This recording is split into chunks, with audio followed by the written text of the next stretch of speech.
Alright guys, welcome back to the channel. Welcome if you're new. Thank you for taking time out of your day to check the video out. We have more PlayStation news, rumors, and leaks to go over and cover here today. So before we dive into it, do me a favor. If you end up enjoying the video or finding it informative, be sure to leave it a like. And if you are new to the channel, please consider hitting that subscribe button as well. We're starting here with just a very brief update on Ghost of Yotei. On the official PlayStation X account, they say Ghost of Yotei, the next adventure from Sucker Punch, is available to wishlist today. So they are making an announcement here that you can wishlist Ghost of Yotei. Something I did see PlayStation players complaining about, though, is the fact that there is apparently a limit on PlayStation with, or at least from the PlayStation Store, with how many games you can actually wishlist. A lot of players feel that Sony should update to make it so that you can wishlist as many games as you want. But for those of you who do care about wishlisting games and kind of prioritizing them, Ghost of Yotei is now up. Let me know if it's a game you're planning on playing. But we're going to move on to the next set of topics, which talks about a bunch of games not only getting confirmed that they're going to be PS5 Pro enhanced, but also for some of these games, we're getting specific details on what we can expect with these enhancements, starting with Stellar Blade. Stellar Blade was already confirmed to be PS5 Pro enhanced, but now we are getting clarification on what we can expect with these enhancements. So first off, we have high frame rate mode, which is meant to minimize input lag, but you will need a 120 Hz display to use that. But when it comes to the Pro modes, we're looking at an enhanced balanced mode, which is optimized for the PS5 Pro, utilizing PSSR for superior quality. And then the second Pro mode is max enhanced prioritized resolution mode for PS5 Pro, providing a higher frame rate. So there you go. If you are playing Stellar Blade or you want to go back to it and you're buying a PS5 Pro, this is a game where you can expect some enhancements. But we are also talking about Lies of P. This is another game that was confirmed to be Pro supported, but we now know exactly what to expect. So performance mode is now going to run at native 4K 60 FPS for Lies of P. The quality mode is going to be native 4K with 50 FPS, or sometimes I guess above 50 FPS, with enhanced visuals.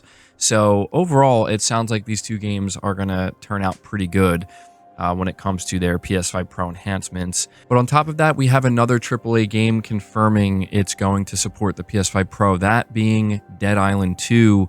So this is a game that came out earlier, but I think they have like some kind of Ultimate Edition that they're launching, where it's going to be the base game with all of the DLC. So I imagine some people who maybe passed on this game are going to pick it up. But if you happen to be somebody who's going to pick up the PS5 Pro, they're saying they are going to support it, and we're going to be hearing about what we can expect enhancement-wise soon. So I'll be sure to report that for you guys. But I also want to let you know that there is a patch that was just released for The Last of Us Part 2 Remastered that does prepare for the PS5 Pro. So if you watched like Digital Foundry's breakdown of what you can expect for something like The Last of Us Part 2, that patch is already out. We're just at this point waiting to get the console in our hands. But essentially, if you're planning on playing The Last of Us Part 2 Remastered on the PS5 Pro, you will be able to get a Pro Enhanced mode, which is basically blending the quality mode and the performance mode, where you're going to get the fidelity level, image quality running at 60 FPS. So there you go. Wanted to go over this with you guys and let you know what's going on with these PS5 Pro updates. But we are going to move on to the next topic here, which is certainly an interesting one. It's actually a report coming from PlayStation Lifestyle, where the title reads, "Narrative of PS5 exclusivity hurting games countered by new report. The ongoing narrative of PS5 console exclusivity hurting games continues to be countered by sales data. While it's true that the more the merrier, the sales split between platforms for a number of games has shown that PS5 is the platform of choice, as most recently seen in the case of Silent Hill 2 Remake. As highlighted by GamesIndustry.biz's Christopher Dring, a whopping 78% of Silent Hill 2's sales in Europe, minus the UK, are on PS5 and only 22% on PC.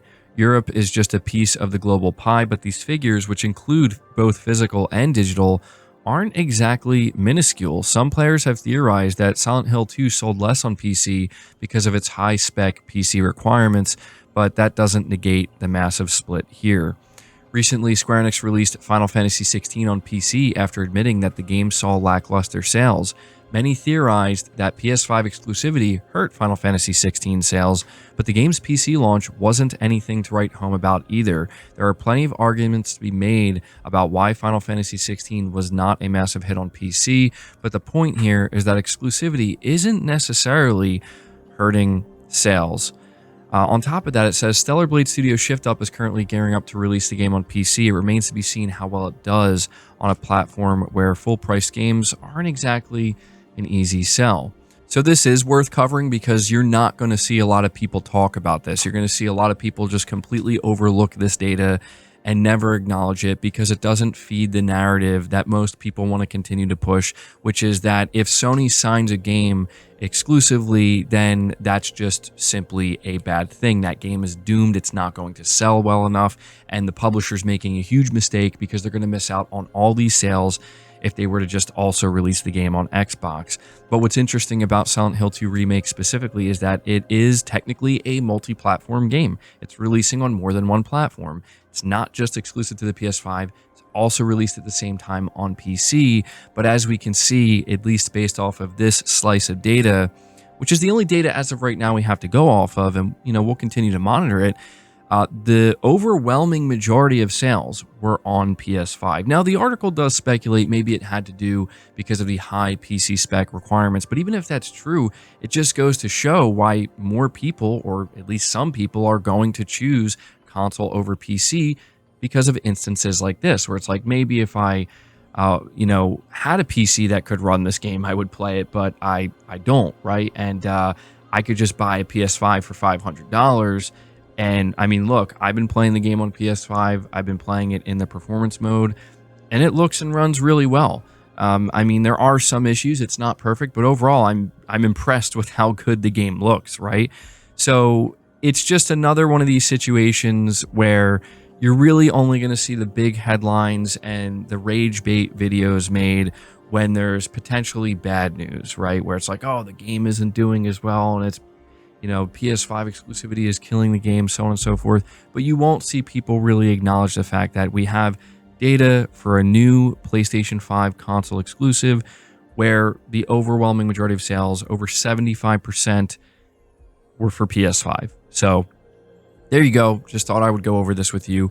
But moving on to the next topic, we have another update on the Amazon God of War show. It has a new showrunner, which is, very quick because we just went over the fact that apparently the previous showrunners departed the project, and Sony and Amazon decided they wanted to kind of start from scratch again. And it says, as reported by Deadline, the God of War show has found a new showrunner, writer, and executive producer in Roger D. Moore. For those unfamiliar, recent years have seen Moore serve in those same roles for successful shows such as Outlander for Starz and For All Mankind for Apple TV. Going back further, he led the Battlestar Galactica reimagining, while earlier in his career, he also had extensive involvement in multiple Star Trek shows and films. And I'm not familiar with this individual, but from what I can tell, fans are very excited about this person now being the showrunner, because specifically when looking at stuff like the Battlestar Galactica reimagining and the Star Trek shows, people are saying that, this individual is responsible for some of the best stuff made, right, in these series. So, I think this is giving people a lot of confidence, but I just wanted to take a moment here to let you know that they already did find a new showrunner, and I'm sure they're immediately going to start working on this, and I will keep you guys updated. But the final topic that we're going to be covering today talks about Guerrilla Games and them acknowledging Killzone recently. Being reported by VGC, Guerrilla Games' decision to start working on Horizon Zero Dawn series was a deliberate choice to move away from the Killzone series, its art director says. In an interview with the Washington Post, art director Roy Postma, who has worked at Guerrilla for 24 years, says that following the release of Killzone Shadowfall on PS4, the studio decided it no longer wanted to work on the Killzone series. Instead, they opted to start work on a new series with more colorful environments as opposed to the grittier, grayer worlds of Killzone. We were done with it as a team, Postma explained. As a studio, we needed to refresh the palette. It was, by choice, the opposite of Killzone.